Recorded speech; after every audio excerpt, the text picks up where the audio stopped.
Hi friends, welcome to Non-Functional Club. In this session, we will continue with part 2 of MobSF. If you have not watched previous session, request you to first watch part 1, which talks about MobSF in details and its installation using Docker. In today's session, we will see how to analyze an Android APK using static scan of MobSF. We will discuss in details about each component of the report and see how we can find vulnerabilities and also see how we can make our application less vulnerable before its release. So let's begin. Now we are already aware we have two versions of Docker. One is Docker Desktop and one is Docker Toolbox. So whenever you are going to launch MobSF on Docker Toolbox, you will have to run this particular command for launching MobSF again. So we'll have to initiate MobSF on 8000 port, and the same can be launched using HTTP, the Docker IP, which you can get from Docker Quick Start Terminal, and the port on which it is hosted. For for us who are trying to use it on Docker Desktop, let's proceed. So now we have already fetched the MobSF image previously. So it is very much convenient or easy to use Docker Desktop. We are just going to say start here. It will take some time to launch. Once it is started, you'll get all the icons enabled. Now we just have to say, like, you can just click on this to open in browser. Like if I click on this, it will start its hosting. So it is opened. Or you can just use this particular command or this particular URL, that is HTTP localhost colon and the port. So we'll just see how to analyze an Android APK. This is the dashboard of MobSF. Here you have recent scans. So previously, if you have made any scans using MobSF, this would be present here as a list. If you move back, you have dynamic analyzer. So we'll talk about dynamic analyzer in details in upcoming sessions. Then you have the API docs and the about section. So we'll start with the basic analysis, that is static analysis of Android APK. For this, I have downloaded one application, that is Diva Beta app. So this particular application is used to demo the vulnerabilities or vulnerable applications. So we'll be using the same. You just have to drag this icon or drag this APK and drop in our MobSF web application which is hosted. So once the analysis is completed, you'll be getting a very user-friendly report about all the sections in terms of the vulnerabilities found.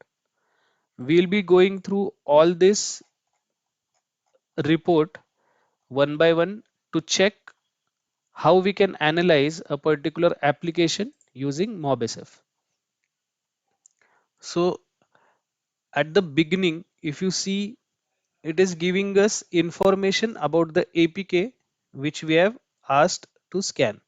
So this particular information can come handy if we are not aware of particular sections of the application. So here it will give us file information, very much basic, that is what is the name of the application which we have asked to analyze. Then the size of the application, it's MD5, it's SHA, and it's SHA 256.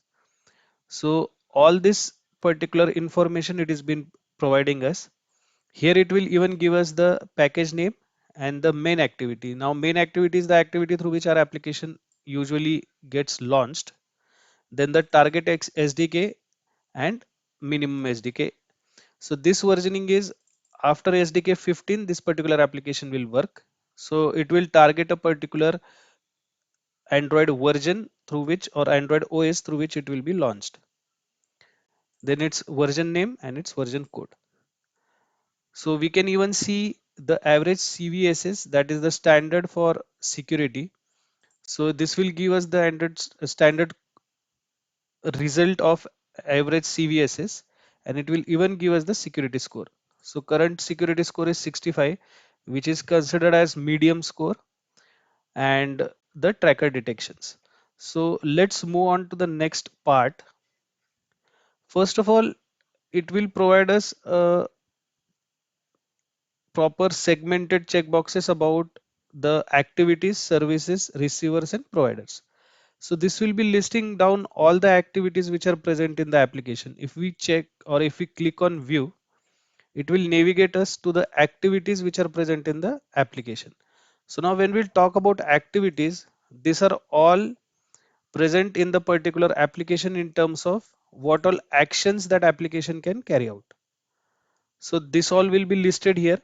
This comes in handy in terms of we can clearly ask or we can clearly segregate how our application is behaving or what all activities are present in the application. If those activities are really required, we can keep it. If those activities are not required, say if the application is getting updated with removing some functionality, and still the activities of those functionalities are present in the application, which may will be obviously listed here. So we can just clear it out, or we can just call it out that this particular activity should not be present, as that would be further degrading the security of the application. We'll again move back to the activities section. We also have services, receivers, and providers. So again, if you click to providers, it will send us to the providers list. Now to the actual component section, wherein we'll be getting a proper analysis of the code. That section will talk about the Android manifest, the source, and Smalley code. So here we can clearly check the XML code or XML file, the Android manifest XML file, by just clicking on the Android manifest button.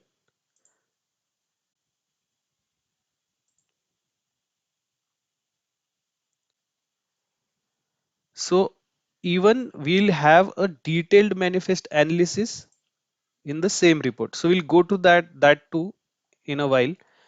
Let's check the source first. So if you click on source, we'll be getting a detailed source code analysis of this particular application. So this is the folder structure. We have Zakar, Asim, and then Diva.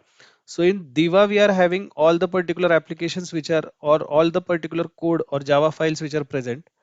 Here we are getting, if we click on main activity.java file, here we are getting all the activities or all the main activities which are present in this particular application. So as this application is already present, a non secure application for demo purpose, so we'll have all the activities in place, like it would be clearly not at all hidden from us. So this is clearly visible. But in your particular application, if you have this particular main activities or any activities which should not be displayed to the intruder or should not be displayed to the outside entity, then definitely this would act as a issue and this should be closed, or this should be talked about with the architecture team and get it verified. Similarly, if you move down to Smalley code, here you will have all the Smalley code displayed. So similarly, if we go to the same folder structure, we'll see Smalley code present here. So again, this also talks about how we can restrict an intruder or an outside entity by encrypting our code and not being visible to the outside intruder. So this can also be hidden, and this is clearly displayed using the MobSF tool. Let's move on to the next section, that is signer certificate. This section will give us information about the certificate which is used to sign the APK. It displays if the certificate has any issues with signature schema and if that particular certificate is vulnerable on any Android versions.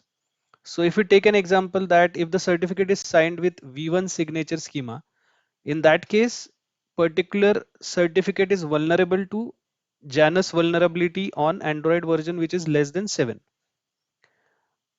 Currently, this particular Diva application is not having any certificate. So it is clearly mentioning that the MobSF has failed to read the code which is signing certificate. So we'll ignore this for now and move on to next, that is application permissions. MobSF displays all permissions used by the application. Frequently, it happens that developer forgets to remove a particular permission which was added previously as a feature, and if that particular feature has been removed in the application upgrade, so it should also be removed by the application permission section. So as we are getting the whole list of permissions which is with its criticality, when we talk about criticality, this particular criticality is defined by MobSF in terms of the application permission which can be easily accessed by the intruder to make the application vulnerable. So this particular status which is set to dangerous, medium or normal is talking about the permission and not about the application. So we have to only keep those permissions with the status dangerous or medium or normal which are actually required by the application and which can be used as a part of a particular functionality. So as we get the whole list of permissions, we can easily segregate, we can easily discuss about these permissions and check if those can be removed, if those are not required. Moving on to next, that is Android API. So this particular section displays the list of all the APIs which are used in the application. So suppose your application is using location as a feature for grabbing the location using GPS. So it will be particularly using the location API to do that particular activity in the baseline terms. Currently, if you see here, it will give us all the APIs with respect to the features. That is for content provider. This is the particular Java file in which the API is been hosted. So it will even give us the section for where the API is present, in which part of the code, and in which file that particular API has been called. So this is all the APIs which are present. Similarly, as we checked for the permissions, here also we can check whether this particular APIs, the list which is provided here, are actually required by the code or not, or with the particular application which is under test is requiring that APIs or not. If those are not required, those can obviously be deferred from the next version of the application. It can be removed and then it can be released. Moving on to next, we have browsable activities. So usually Android can control how the device should react when user clicks on a link. So basically it states that Android can control which activity should be started. So if we talk about this, there can be particular links on the application.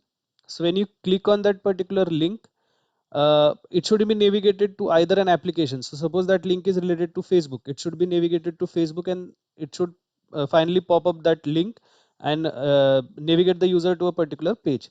So that particular entity is done using browsable activities. So this particular section will list all the browsable activities which are present in the application under test. If those activities are actually required, it should be kept. If not, it can be removed.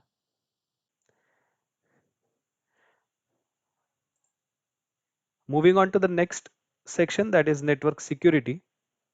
When we talk about network security configuration, it usually allows the developers to be more perceptive about the secure communications. It is basically a XML file which developers customize its network security settings for Android application. So MobSF will give us the vulnerability, if any, from the security section. Currently, our application is not having it, so it is not displayed. If it is there, then it will give us proper scope, its severity, and the mitigation description, how we can mitigate that particular vulnerability. Next section we have is manifest analysis. Manifest.xml file is an important component of Android application that contains information about its packages, including components of applications such as activities, services, broadcast receivers, and content providers. MobSF lists down all such activities, receivers, services with their severity and even the description about their risks and its mitigation. If we check first issue here, the debug is enabled for app and the property is set to true. So if debugging is enabled on the app, it makes easier for reverse engineers to hook a debugger to it. And if this is possible, then this allows dumping a stack trace and accessing debugging helper classes. So the mitigation here is to set the debuggable to false. In the next issue, we have application data can be backed up. So the property allow backup is set to true, and because of that, this particular flag allows anyone to back up your application data via ADB. So if this flag is set to true, the intruder can remove the data of the application such as its database or its files through ADB command. And we can set this to false to avoid the intruder from removing up the data. Similarly, we have few activities and content providers mentioned with their severities and the description of this particular discrepancy in the manifest analysis report. Coming to the next section, we have code analysis. MobSF analyzes result of Java code by static analyzer. It basically provides potential vulnerabilities and determines their severity and the files in which this type of vulnerability was found. So the standard used here are CVSS v2, that is Common Vulnerability Scoring System Calculator, and CWE, that is Common Weakness Enumeration. So according to these standards and including our OWASP standards, this particular analysis is done. If you see here, it clearly states if the severity is an informational or warning, or it is high, medium, low. So accordingly, the severities are jotted down and we can take actions on those severities. Here we can, if we just go to elaborate an example, we have this particular app creates stem file and sensitive information should never be written into the temp file. So it has even given us the error which we have found, and it is even given us the mitigation that even if the temp file is created, we should avoid adding the sensitive information in this particular file. It also lists down the Java file on which we are getting this issue. So we can definitely go to that file and make the changes which are required. Similarly, here we have a SQLite database error and app can read write to an external storage error. So according to your application which you have scanned, there may be different possibilities of issues in the code which are analyzed through your code analysis section.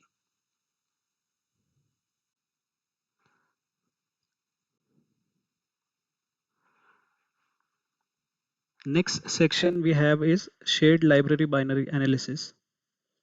So in binary analysis, this threat assessment and vulnerability testing is done at binary code level. It also analyzes third-party libraries, allowing richer analysis, which gives complete picture of how the app under test is interacting with used libraries.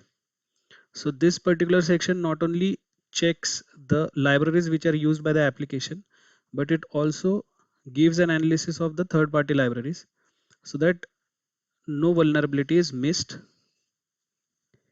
Here all the files with respect to the libraries are being checked. If you check in the library section, according to the versioning of the processor, that is x86 ARM v7a. This particular library files are scanned and the mitigation is provided. So again, this can be targeted out with the architect team and checked whether this is particularly valid or not. Usually the libraries having highest vulnerabilities are deferred and the new libraries are used for the upcoming releases or updates of the application, so that the application is not vulner prone in terms of the libraries which are used.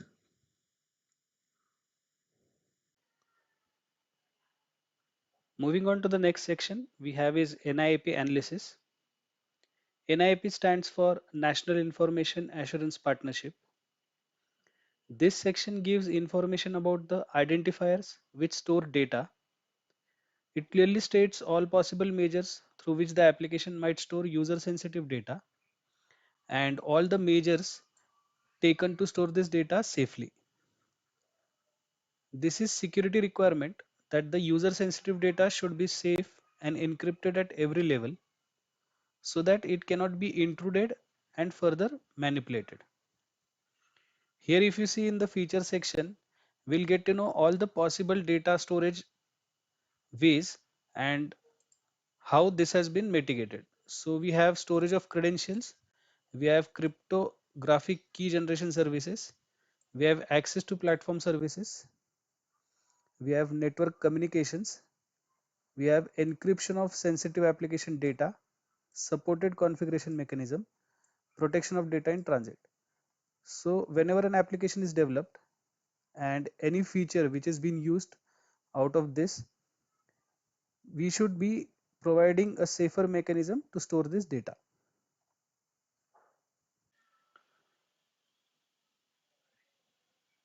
So moving on to next, we have APK ID analysis.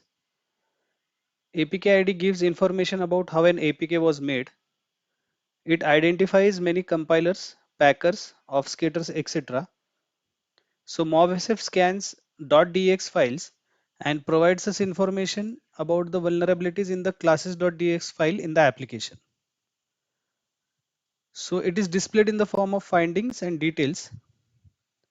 Usually we get the findings as the build.fingerprint.check or build.board.check. So if there are any possible network operators of the name check, so that all particular fields are present in the details section. Now an interesting section is added, that is server locations. So here it will just map out all the server locations which can be accessed by the application. Currently there is just one server location, that is USA, and that has been highlighted in this particular section. Persisting to the same section, we have domain malware check section. So if there are any vulnerable domains in the particular application, so that are highlighted here. So we have one domain, that is payato.com. The status of this domain is good with all the details of this domain, the IP through which it is hosted, the region where it is, where the server is located, and all then the latitude and longitude and its Google Map index. So there is a link provided for the Google Map also, which can be giving us the location of the server.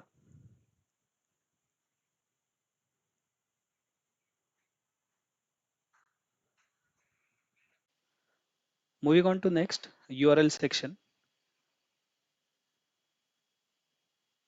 MobSF provides list of all URLs present in the application. This makes the analysis easy to remove any URL which is added extra or even identify incorrect or missing URL. So basically it will be list of all the domains or URLs which are present in the application, and if we find there are few URLs which are added incorrectly, those can be removed.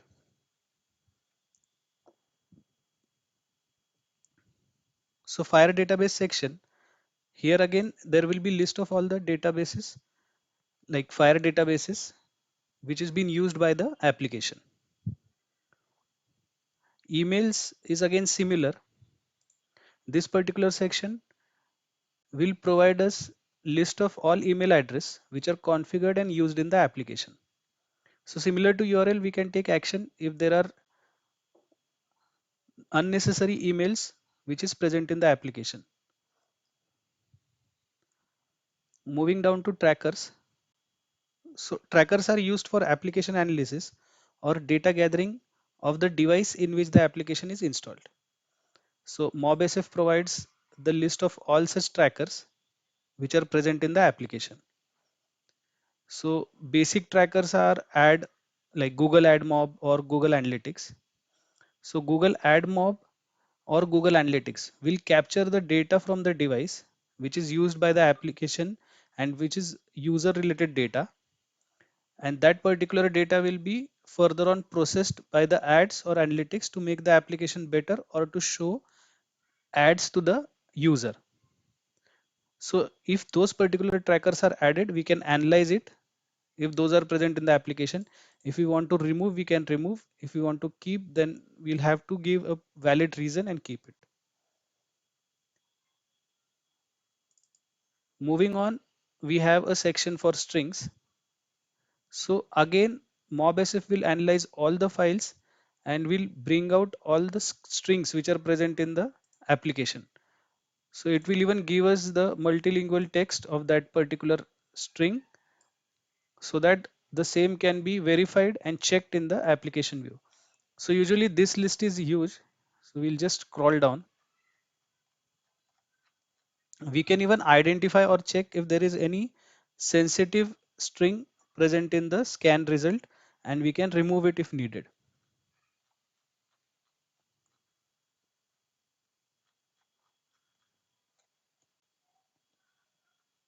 Then as we have discussed in the information section itself, we have activities, services and receivers. So similarly, if you go to activities or if we go to the, okay, first we'll talk about hard coded secrets. I guess after strings we are having this section. Yeah. So what hard coded secret talks about is MobSF gives the list of all hard coded keys, like suppose Google API key, phone encryption key. Here we have the ID's password or ID user. So any hard-coded information with respect to keys which is present in the application is scanned, analyzed and displayed here. So obviously there should not be any hard-coded sensitive data present in the application. So we can just verify if there is any sensitive information present in the form of keys and then mitigate that particular risk. Moving on to the activities, the list of all the activities which are present in the application will be displayed here. Then we have to similar to activities, we have services, receivers and providers. Then we have a section for libraries. So all the libraries which are used in the application are listed down here. Then we have list of all files like we have for URL and emails. Similarly, we have list of all the files so that we can just go through all the files and verify if there are any additional files which are present. Fewer instances are that we can have some sensitive information file which was used by the time of debugging and it is still present in the release or the file which in the APK which is going to be released. So we can just mitigate that risk too from the files section.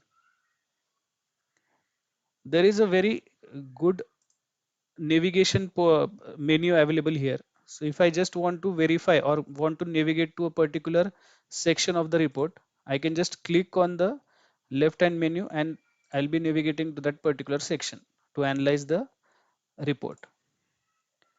Also, as discussed in the previous session about the PDF report, so MobSF gives us a option to extract or download the PDF report which can be further used for processing or to send to the respective members in the team. We'll just click on this and now we have got the PDF report of this particular analysis report. So I'll just go through it once. So we have the name of the application Diva with version 1.0 and all the list, all the information which we had in the web report will be present here.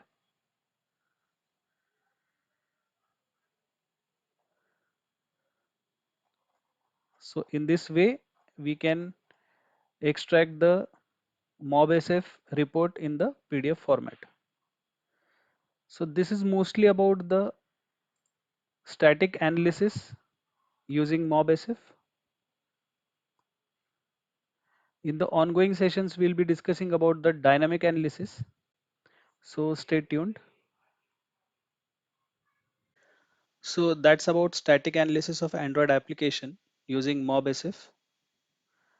In the next session, we will have detailed analysis of MobSF report for iOS application. Don't forget to subscribe Non-Functional Club channel. Thank you.